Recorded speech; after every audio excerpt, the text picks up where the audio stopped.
दोस्तों, किसी ने सही कहा है कि आवाज ऊंची हो तो कुछ लोग सुनते हैं, लेकिन अगर बात ऊंची हो तो बहुत सारे लोग सुनते हैं। नमस्कार दोस्तों, एक छोटी सी कहानी। ये कहानी एक लड़के की 24 साल का लड़का जो सेठ के यहाँ पर नौकरी करता था। उसके माँ बाप इस दुनिया में नहीं थे। जिंदगी बड़ी परेशानी में चल रही थी। वो जाता था, रोजाना पैसे कमा करके घर आता था, खाना बनाता था, खाता था, सो जाता था। एक दिन उसने देखा कि एक बूढ़ा फकीर अपनी पीठ पर 3 ठेले लेके एक शहर से दूसरे शहर की ओर जा रहा था। वह काफी बूढ़े भी थे और काफी देर से वह यूं ही सफर कर रहे थे और आखिरकार कुछ दूर और सफर करने के बाद वह चलते चलते थक कर एक पेड़ के नीचे बैठ गए। तभी उनकी नजर एक नौजवान युवक पर पड़ी जो उसी रास्ते से जा रहा था और वह भी उसी दिशा में जा रहा था जिस दिशा में उन बूढ़े फकीर को जाना था। तभी वह लड़का उन बूढ़े फकीर के पास से होकर गुजरा। इस पर वह फकीर उस लड़के से कहते हैं, सुनो बेटा, क्या तुम मेरी थोड़ी सी मदद कर सकते हो? ये ठेला बहुत भारी है और मैं बूढ़ा हो चुका हूं। मैं ज्यादा समय तक इनका बोझ नहीं उठा सकता और मैं बहुत थक भी चुका हूं। तो क्यों ना तुम मेरे एक ठेले को ले लो और मुझे उस दूसरे गांव तक पहुंचा दो। इसके बदले में मैं तुम्हें 3 स्वर्ण मुद्राएं दूंगा। वह लड़का उन फकीर की सारी बातें सुनता है और उन फकीर से कहता है, कोई बात नहीं बाबा, मैं आपकी मदद करने के लिए तैयार हूं। कहिए आपको कहां जाना है? ऐसा कहकर उस लड़के ने उन फकीर का एक ठेला उठा लिया और अपने कंधे पर ले लिया। तभी उस जवान लड़के को यह एहसास हुआ कि यह ठेला तो सचमुच बहुत भारी है। वह लड़का और फकीर दोनों रास्ते में आगे की ओर बढ़ चले। कुछ दूर आगे चलने के बाद देखते ही देखते वह गांव खत्म होने लगा और अब एक सुनसान रास्ता आगे की ओर जा रहा था। वे दोनों अपने मार्ग में मस्त होकर आगे की ओर बढ़ रहे थे। जब भीड़ से पूरी तरह से अलग हो गए तो वह लड़का उन फकीर से कहता है, बाबा, इस ठेले में आखिर ऐसा क्या रखा है जो ये ठेला इतनी वजन है? इस पर वह फकीर आदमी उस लड़के को जवाब देते हुए कहते हैं, कुछ नहीं बेटा, बस इसमें तांबे के कुछ सिक्के भरे हुए हैं, इसी कारण ये ठेले में बहुत वजन है। उन फकीर की यह बात सुनकर वह लड़का मन ही मन सोचने लगा, लगता है ये बाबा जरूर कोई व्यापारी है, तभी तो इतने सारे तांबे के सिक्के लेकर चल रहे हैं। और फिर तभी उसके मन में एक ख्याल आया कि मुझे क्या करना है। मुझे तो खाली यह ठेला दूसरे गांव तक पहुंचा है, बस इतना ही। जैसे ही उसके मन में यह ख्याल आया, उसने तांबे के सिक्कों का वह ख्याल मन से निकाल दिया और अपनी धुन में मस्त होकर वह आगे की ओर चलने लगा। चलते चलते कुछ और समय बीता और वे दोनों एक नदी के किनारे जा पहुंचे। वह लड़का हट्टा कट्टा था और काफी चुस्त और तंदुरुस्त भी था, इसलिए वह बिना सोचे समझे उस नदी में उतर जाता है, किंतु वह फकीर अब भी किनारे पर ही खड़े थे। इस पर वह लड़का उन फकीर से कहता है, क्या हुआ बाबा, चलिए आइए, हमें यह नदी पार करनी होगी, तभी तो हम उस गांव तक पहुंच पाएंगे। इस पर वह फकीर उस लड़के से कहते हैं, मैं जानता हूं बेटा कि हमें यह नदी पार करनी ही होगी, लेकिन जैसा कि तुम जानते हो मैं अब बूढ़ा हो चुका हूं और 2-2 ठेले लेकर मैं यह नदी पार नहीं कर सकता। कहीं मेरा पांव फिसल गया तो क्या होगा? क्या तुम मेरी एक और गठरी ले सकते हो? मैं तुम्हें इसके बदले भी 3 स्वर्ण मुद्राएं दूंगा। इस पर वह लड़का मुस्कुराते हुए उन फकीर से कहता है, बाबा, आप मुझे शर्मिंदा कर रहे हैं। यदि आप मुझे स्वर्ण मुद्राएं ना भी दें तो भी मैं आपका कार्य अवश्य करूंगा। मैं आपको उस दूसरे गांव तक जरूर पहुंचाऊंगा। इस पर वो फकीर मुस्कुराते हुए उस लड़के से कहते हैं, बेटा, तुम तो बड़े ही भले इंसान लगते हो। इतना कहकर उन्होंने वह दूसरी गठरी भी उस लड़के को थमा दी।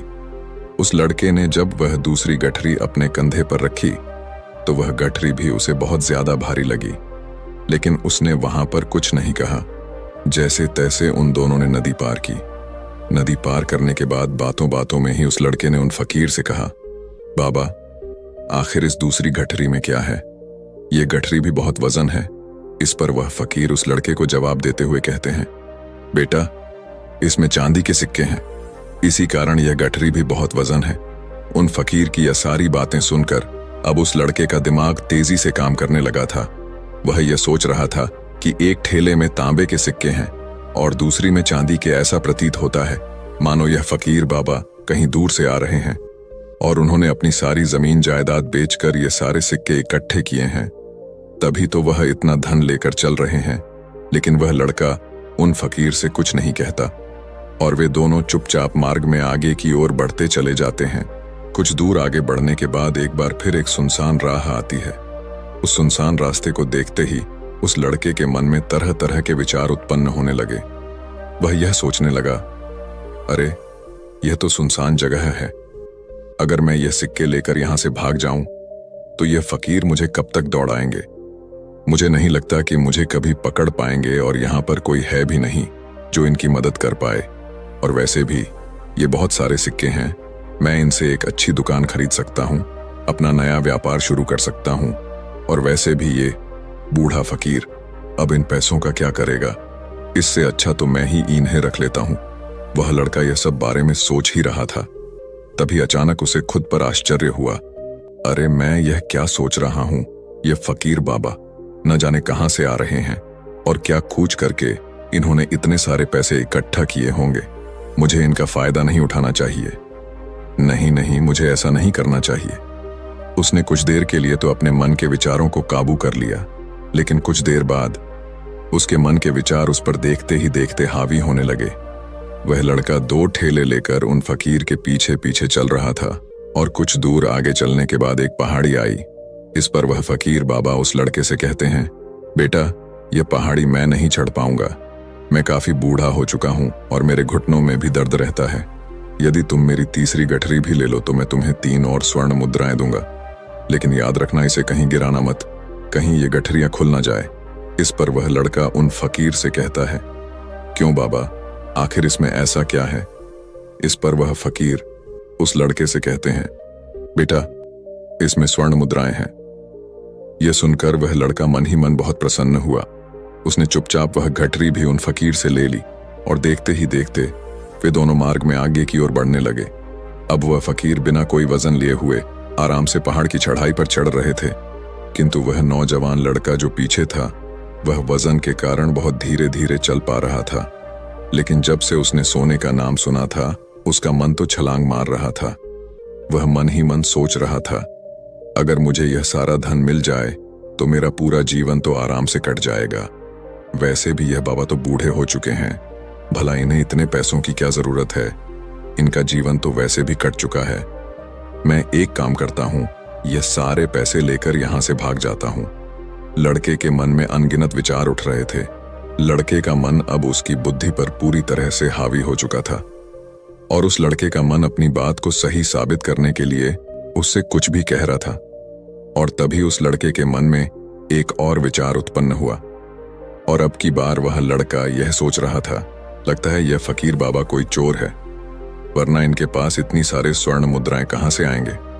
अगर ये कोई व्यापारी होते तो भला ये इस तरह से पैदल यात्रा तो नहीं करते, और अगर इनके पास इतने सारे पैसे थे तो ये कोई ना कोई साधन भी तो अवश्य कर सकते थे। लगता है ये कोई चोर है और चोर से चोरी करने में भला क्या बुराई है। ये सोचता हुआ वह लड़का अब उन फकीर से तेजी से आगे की ओर बढ़ रहा था और देखते देखते वह फकीर से आगे भी निकल चुका था। और वह यह सोच रहा था कि जैसे ही इस पहाड़ की ढलान आएगी मैं 3 गठरियां लेकर भाग जाऊंगा, इससे ये सारे पैसे मेरे हो जाएंगे और मेरी गरीबी भी हमेशा हमेशा के लिए दूर हो जाएगी। मैं जो चाहूंगा मैं वो कर पाऊंगा, मेरे पास बहुत सारा धन होगा। और देखते देखते वह दोनों पहाड़ की चोटी पर पहुंच गए और अब ढलान का रास्ता शुरू होने वाला था। तभी वह लड़का उन फकीर से नजरें बचाकर वह 3 गठरियां लेकर भागता हुआ आगे बढ़ गया। अब उसे अपना शरीर बहुत हल्का महसूस हो रहा था, मानो उसे उन 3 ठेलों का वजन तक न मालूम पड़ रहा हो। काफी दूर दौड़ते दौड़ते किसी तरह से वह अपने आप को बचते बचाते अपने घर पहुंचा। उसकी खुशी का कोई ठिकाना नहीं था। उसने सोचा, क्यों ना मैं जल्दी जल्दी इन गठरियां में से वो सारे पैसे निकाल लूं। यह सोचकर जब उसने गठरियां खोली तो पहली गठरी में उसे लोहे से जंग भरे हुए सिक्के मिले। यह देखकर उसे यकीन नहीं हुआ। इस पर उसने फटाफट दूसरी गठरी भी खोल डाली, उसमें भी उसे लोहे के जंग लगे हुए सिक्के ही निकले। यह सब देखकर वह लड़का बड़ा हैरान था। आखिर यह सब क्या हो रहा है? उन फकीर ने तो मुझसे और ही कुछ कहा था। अब उसने वह सोने वाली गठरी खोली और उसमें भी लोहे के जंग लगे हुए सिक्के ही निकले। यह देखकर वो लड़का बड़ा क्रोधित हुआ। उसने सोचा, उन फकीर ने मुझसे झूठ क्यों कहा? उन्होंने मुझसे ऐसा क्यों कहा कि एक में तांबे के सिक्के हैं, एक में चांदी के और तीसरे में स्वर्ण मुद्राएं हैं? वह यह सब सोच ही रहा था कि तभी उसकी नजर उस थैले में पड़े एक पत्र पर पड़ी। उसने वह पत्र उठाया और उस पत्र में लिखा था, यह पूरा नाटक ईमानदार व्यक्ति की खोज करने के लिए रचा गया है और मैं इस राज्य का राजा हूं। मेरी कोई संतान नहीं और इसीलिए मैंने यह षड्यंत्र रचा है ताकि मैं अपने राज्य में किसी एक ऐसे ईमानदार व्यक्ति की खोज कर सकूं जो मेरे बाद इस राज्य का राजा बन सके और इस राज्य भार को संभाल सके। और इस राज्य का भार वही संभाल सकता है जो पूरी तरह से ईमानदार हो, जिसके मन में किसी प्रकार का कोई लालच ना हो। इतना पढ़ते ही वह लड़का जोर जोर से चिल्लाने लगा। वह सर पकड़कर बैठ गया। वो यह जानता था कि यदि वह अपने मन के विचारों पर काबू कर लेता तो उसका जीवन संवर सकता है, लेकिन वह अपने मन के विचारों पर काबू नहीं कर पाया। दोस्तों, महात्मा बुद्ध कहते हैं कि मन ही सब कुछ है। आप जो सोचते हैं वही बनते हैं। इसलिए आपका सबसे बड़ा दुश्मन भी आपको उतना नुकसान नहीं पहुंचा सकता जितना कि आपके मन के यह अनियंत्रित विचार पहुंचा सकते हैं। महात्मा बुद्ध कहते हैं, अपने भीतर ध्यान से देखो।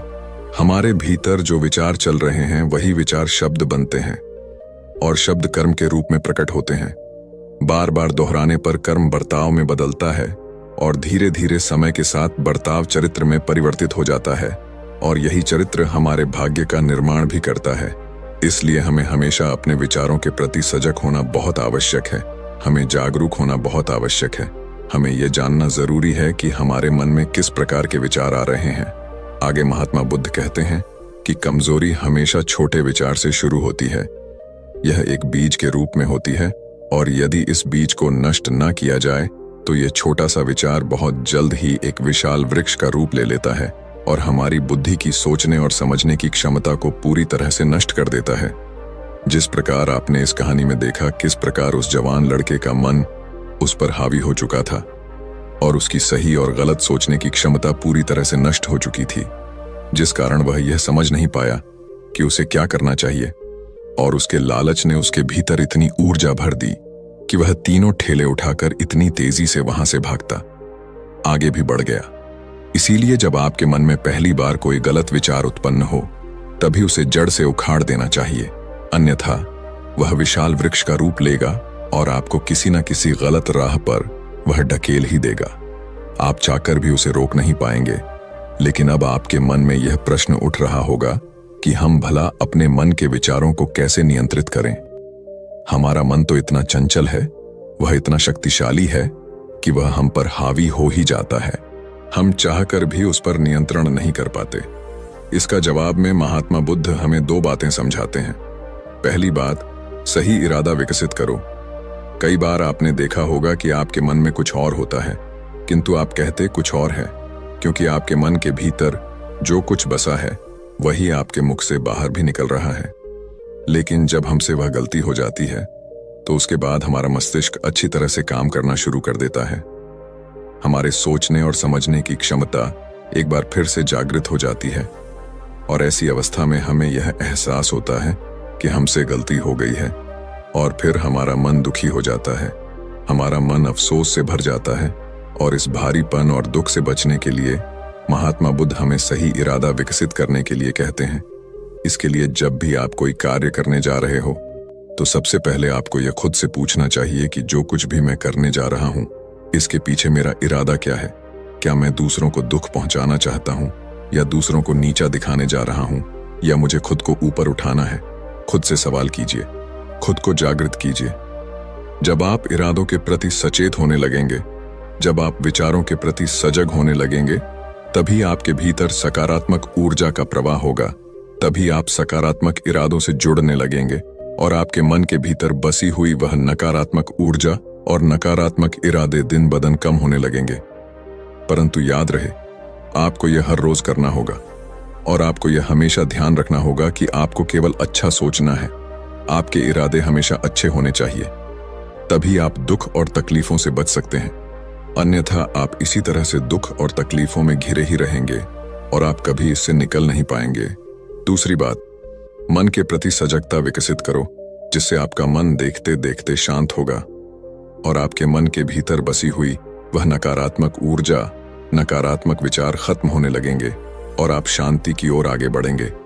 और आपको इसके लिए बस इतना ही करना है कि इस पल में जो कुछ भी हो रहा है, आपकी आंखों के सामने आपके भीतर जो कुछ भी जैसा भी चल रहा है, बस उसे देखते रहना है। अपने मन के अच्छे बुरे विचार, अपनी भावनाएं और अपनी यादों पर बिना प्रतिक्रिया दिए उन्हें केवल देखते रहना है, जिससे आपके मन के सारे विचार देखते ही देखते खत्म होने लगेंगे। आपका मन खाली होने लगेगा और आप नकारात्मक विचारों से न सोच से बच सकते हैं और आप इन दुख और तकलीफों से भी दूर रह सकते हैं। इसीलिए महात्मा बुद्ध कहते हैं, जो स्वयं को देखता है वही सबसे बड़ा तपस्वी है। अर्थात जो अपने मन में चल रहे उन विचारों को बिना प्रतिक्रिया दिए हुए केवल देखता है और उन पर कोई भी प्रतिक्रिया नहीं करता, बस उन्हें देखता और समझता है, वास्तविकता में वही मन पर नियंत्रण भी कर सकता है और वही अपना जीवन सुखी और खुशहाली तौर पर जी सकता है। इसलिए यदि आप भी अपने जीवन को सुखी और खुशहाल बनाना चाहते हैं तो आपको सबसे पहले अपने मन पर नियंत्रण साधना ही होगा, अपने मन को खाली करना ही होगा, अपने मन के विचारों के प्रति आपको सजग होना ही होगा।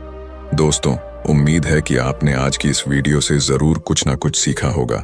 अगर आपको ये कहानी अच्छी लगी हो तो इस वीडियो को लाइक करें